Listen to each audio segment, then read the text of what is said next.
ሰላም ጤና ይስጥልን ውድ የፕሮግራም ተከታታዮቻችን እንደምን ቆያችሁ? ዛሬ ደግሞ በሌላ ቪዲዮ መጥተናል። ካለፈው በቀጠለ በተለይ በዘመናት ምኞት መጽሐፍ ላይ በተነሳው ሐሳብ ላይ ተጨማሪ ሐሳቦችን ለመስጠት መጥተናል። እንግዲህ ባለፈው እንዳነሳ ነው ክርስቶስ ኢየሱስ እንደተጨነቀ ሰይጣን በከባድ ፈተና ልቡን እንደነካው እሱን ሐሳብ አንስተን ባለፈው በደንብ አይተናል። ብቻ ሳይሆን ከመጽሐፍ ቅዱስም እንግዲህ ማየት ለሚፈልግ መስማት ለሚፈልግ የእውነትን ለመረዳት ለሚፈልግ መጽሐፍ ቅዱስ ግልጽ ነው። ግልጽ አድርጎ አስቀምጦልናል፣ አይተናል። እርሱን ስለኛ ኃጢአት አደረገው ይላል። መጽሐፍ ቅዱስ ላይ ሄደን አይተናል። አባት ሆይ ለምን ተውከኝ ብሏል። ያ የዘላለም መለያየትን ዋጋ ከፍሎ ነው እኛን ከአብ ጋር ያስታረቀን የሚለውን ሐሳብ ሁሉ በደንብ አይተናል።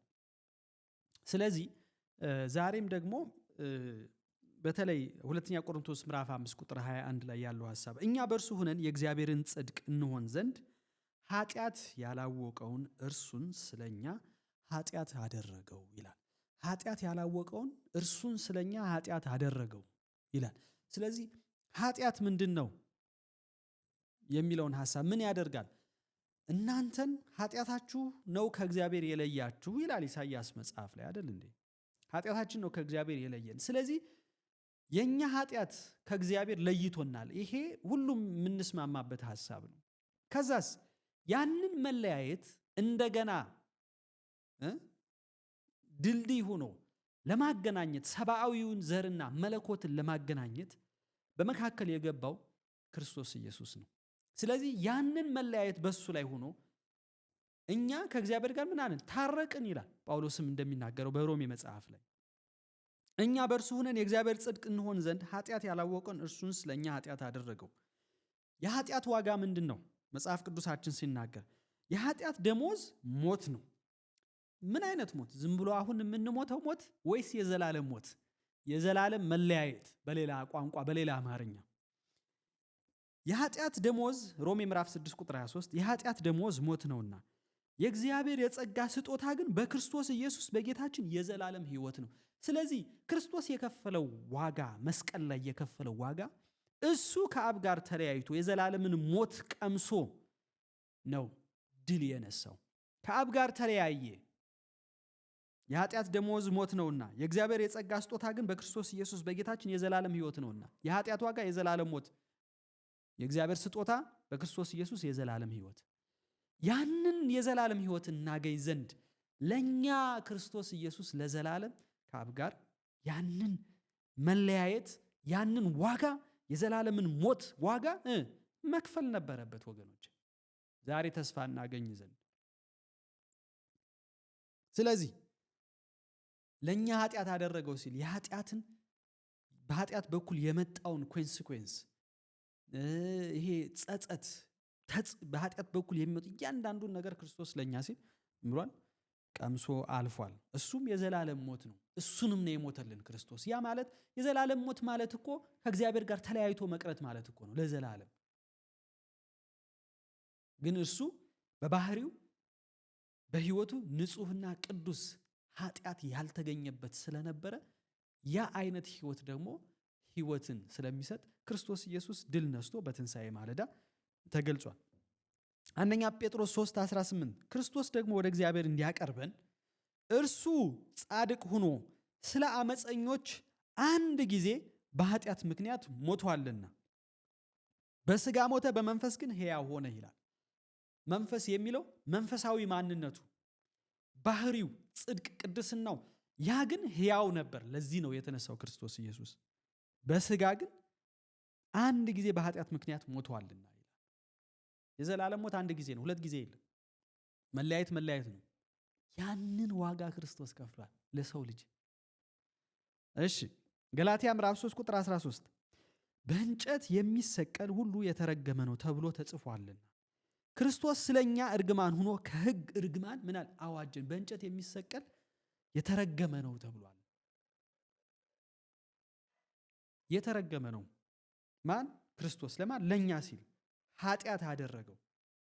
የዘላለም ሞት ቀመሰ፣ የዘላለም መለያየት እሱ ተለያይቶ እኛን ከአብ ጋር አስታረቀን። ይህን ነው ክርስቶስ ያለፈበት። ስለዚህ እዛ የተጠቀሰው ቪዲዮ ላይ የተነሳ አንድ ሐሳብ አለ። ልጅቱ ያነሳችው ሐሳብ ከአውት ኦፍ ኮንቴክስት ነው የተጠቀመችው። በእርግጠኝነት ለመናገር ሐሳቡንም የተረዳችው አይመስለኝም። እዚህ ላይ በተለይ ኢሳይያስ ምዕራፍ 53 ቁጥር 8 ላይ ያለው ሐሳብ የተጠቀመችው ትክክለኛነት የለውም። የሐሰት ነገር ነው ያለው ውስጡ። ግን በደንብ ኮንቴክስቱ ቢነበብ ምን ለማለት እንደተፈለገ ግልጽ አድርጎ መጽሐፍ ቅዱስ ራሱ ያብራራልናል። እንደዚህ ይላል ኢሳይያስ 53 ቁጥር 8 በማስጨነቅና በፍርድ ተወሰደ፣ ስለ ሕዝቤ ኃጢአት ተመትቶ ከሕያዋን ምድር እንደተወገደ ከትውልዱ ማን አስተዋለ? ከምን? ከሕያዋን ምድር። የዘላለምን ሞት ነው የቀመሰው። ሕይወትን ነው ያጣው። እሱ ያንን መስዋዕትነት ነው የከፈለው። ይሄንን ማን አስተዋለ? በዚህ ቪዲዮም ልጅቱ በለቀቀችው ቪዲዮም ላይ በደንብ ማስተዋል የለውም፣ አልነበረውም። ይሄን ማን አስተዋለ? ተለይቷል። በመስቀል ላይ ክርስቶስ ከአብ ጋር ተለያይቷል። ለምን ተውከኝ ያለው እኮ እንደተለየው ስለተሰማው ነው። ለምን? ስለኛ ኃጢአት አደረገው ይላል። የኃጢአት ዋጋ ደግሞ የዘላለም ሞት፣ የክርስቶስ በእግዚአብሔር ዘንድ የመጣው ነፃ ጸጋ ስጦታ የዘላለም ሕይወት።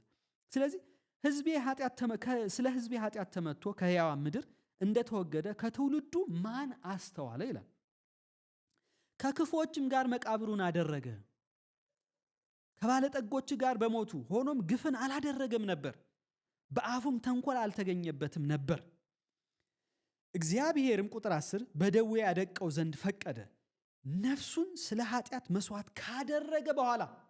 እንግዲህ እዚህ ጋር ነው ማስተዋል ያልተቻለው። ነፍሱን ስለ ኃጢአት መስዋዕት ካደረገ በኋላ፣ ከሞተ በኋላ፣ የዘላለምን ሞት ዋጋ ከከፈለ በኋላ ዘሩን ያያል። ትንሣኤ ማለዳ እመጣበታለሁ፣ ዕድሜውም ይረዝማል፣ የእግዚአብሔርን ፈቃድ በእጁ ይከናወናል ይላል። እንግዲህ ክርስቶስ መስቀል ላይ ስላሳለፈው ለምን ተውከኝ፣ ሰይጣን በከባድ ፈተና እንደፈተነው፣ እግዚአብሔር እንደተወው፣ ያንን ሁሉ አልፎ ነፍሱን ስለ ኃጢአት መስዋዕት ካደረገ በኋላ፣ መስዋዕቱ ምንድን ነው? የዘላለም ሞት መሞት ነበረበት። ያንን ካደረገ በኋላ ግን ዘሩን ያያል። ለምን? ዋጋችንን ከፍሎ ከዛ በኋላ ዘሩን ያያል። ዘሩን ያያል ሲል ስለ የትኛው ኮንቴክስት ነው እየተናገረ ያለው መጽሐፍ ቅዱስ? ሁለት ሐሳብ አለ በመጽሐፍ ቅዱስ። እሱን እመጣበታለሁ። እንቀጥል። ዕድሜው ይረዝም፣ የእግዚአብሔርን ፈቃድ በእጁ ይከናወናል። ቁጥር 11 ከነፍሱ ድካም፣ እንግዲህ ተመልከቱ፣ ከነፍሱ ድካም ብርሃንን ያያል ደስም ይለዋል። ነፍሱ ደክማ እንደነበር መጽሐፍ ቅዱስ እየነገረ፣ መስቀል ላይ ደክሞት እንደነበር፣ አባቶ ለምን ታውከኝ እንዳለ፣ ያንን ሁሉ ተስፋ እንደቆረጠ፣ አባቶ ለምን ታውከኝ የተናገረ ነው መጽሐፍ ቅዱስ። እዚህም ላይ እኮ ልጅቱ የጠቀሰችው መጽሐፍ ላይ ቁጥር 10 ከነፍሱ ድካም ምን ማለት ነው? ምን አይነት ድካም ነው የደከመው? ብርሃንን ያያል ደስ ይለዋል። ጻድቅ ባሪያዬ በእውቀቱ ብዙዎችን ሰዎች ያጸድቃል፣ ኃጢአታቸውን ይሸከማል። ስለዚህ እርሱ ብዙዎችን ይወርሳል፣ ይሰበስባል ማለት ነው፣ ያሸንፋል ማለት ነው። ከኃያላን ጋር ምርኮን ይካፈላል። ነፍሱን ለሞት አሳልፎ ሰጥቷልና። ለየትኛው ሞት? ለዘላለም ሞት። ከዛ በኋላ ነው ዘሩን የሚያየው። ከአመፀኞች ጋር ተቆጥሯልና። አዎ ስለኛ ኃጢአት አደረገው። እርሱ ግን የብዙዎችን ሰዎችን ኃጢአት ተሸከመ፣ ስለ አመፀኞችም ማለደ ይላል። ወገኖች የአመፀኞችን ነገር በሙሉ በራሱ ላይ አድርጎ የብዙዎችን ኃጢአት ተሸከመ። የኃጢአት ዋጋ ደግሞ የዘላለም ሞት ነው።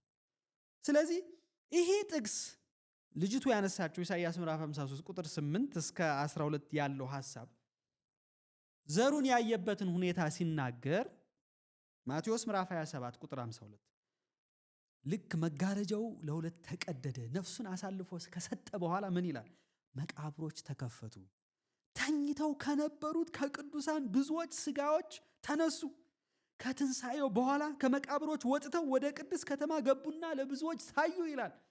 ከሞቱ የዘላለምን ሞት ትንሣኤ የዘላለምን ሞት ከከፈለ በኋላ እሱ ከአብ ጋር ከተለያዩ ያንን ዋጋ ከከፈለ በኋላ መቃብሮች ተከፈቱ። ጻድቃንን መቃብር ይዟቸው ሊቀር አይችልም። ልክ እርሱ ትንሣኤ እንደሆነ እንደተነሳ ዘሩን አየ። ነፍሱን ስለ ኃጢአት መስዋዕት ካደረገ በኋላ ከሞተ በኋላ በትንሣኤ ማለዳ ከትንሣኤው በኋላ ማቴዎስ ምዕራፍ 27 ቁጥር 53 ከመቃብሮች ወጥተው ወደ ቅድስት ከተማ ገቡና ለብዙዎች ታዩ ይላል። ክርስቶስ ያደረገው ይሄንን ነው። እዛ ላይ የተጠቀሰው ዘመናት ምኞት የተጠቀሰውም ይሄንን ነው። ዘሩን ያየው ከሞተ በኋላ ለዘላለም ከተለያየ በኋላ ነው። ያንን ሁሉ ፈተና ተስፋ መቁረጥን እግዚአብሔር እንደተለየው የተሰማው አባቶ ለምን ተውከኝ ይሄ ሁሉ ተሰምቶት ከዛ በኋላ በትንሣኤው ማለዳ ግን ዘሩን አየ። ለምን? መጽሐፍ ቅዱስ ይናገራል። ስለዚህ አሻሚ የሆነ ሐሳብ የለም። እግዚአብሔር ይመስገን ይሄንን እድል ለሰጠን። የክርስቶስን መስዋዕትነት ከፍ አድርገን እንድናሳይ የክርስቶስን መስዋዕትነት በእግዚአብሔር ቃል በተደገፈ እንድናስረዳ ይህንን የመሰለ የብዙዎችን ኃጢአት ተሸክሞ የኃጢአትን ብቻ አይደለም የተሸከመው ውጤቱንም ጭምር ዋጋውንም ጭምር ከፍሎ ዘሩን ግን አየ። ከዛስ መቼ ደግሞ ዘሩን ያያል ክርስቶስ ኢየሱስ? በብርጭቆ ባህር ላይ መጽሐፍ ቅዱሳችን ራእይ ላይ ሲናገር ምንድን ነው የሚለው? ማንም ሊቆጥራቸው የማይችል አይደል የሚለው? እስኪ እናንብበው ሂደን ራእይ ምዕራፍ 7 ከዚያም በኋላ አየሁ፣ እነሆ በዙፋኑና በበጉ ፊት ማንም ሊቆጥራቸው የማይችል ከሕዝብ ከነገድ ከወገን ከቋንቋ ሁሉ እጅግ ብዙ ሕዝብ ቆመው ነበር። እነርሱም ነጭ ልብስ ለብሰው የዘንባባ ዝንጣፊ በእጃቸው ይዘው ነበር። በታላቅ ድምፅ እንዲህ ብለው ጮኹ፣ ማዳን በዙፋኑ ላይ ለተቀመጠው የአምላካችንና የበጉ ነው ብለው በበጉ ደም በትንሣኤው በከፈለው መስዋዕትነት እነዚህ የኃጢአትን መስዋዕትነት ከከፈለ በኋላ መስዋዕትን ካደረገ በኋላ ዘሩን ያያል። አይቷል። ትንሣኤ ላይ ብዙዎች መቃብሮች ተከፍተው ወደ ሰማይ እንደገቡ ከዛስ ደግሞ በመጨረሻው የጻድቃን ትንሣኤ ደግሞ ማንም ሊቆጥራቸው የማይችለውን ዘሩን በሱ መስዋዕትነት በሱ ዋጋ በሱ ተስፋ መቁረጥ በሱ ስቃይ እንግልት በሱ ታላቅ ተጋድሎ በኩል ያመጣቸውን ደግሞ ሰማይ ሁላችንም ሰማይ ስንገባ እግዚአብሔር ክርስቶስ ኢየሱስ ዘሩን ያያል ያዳናቸው። እግዚአብሔር ይባርካችሁ።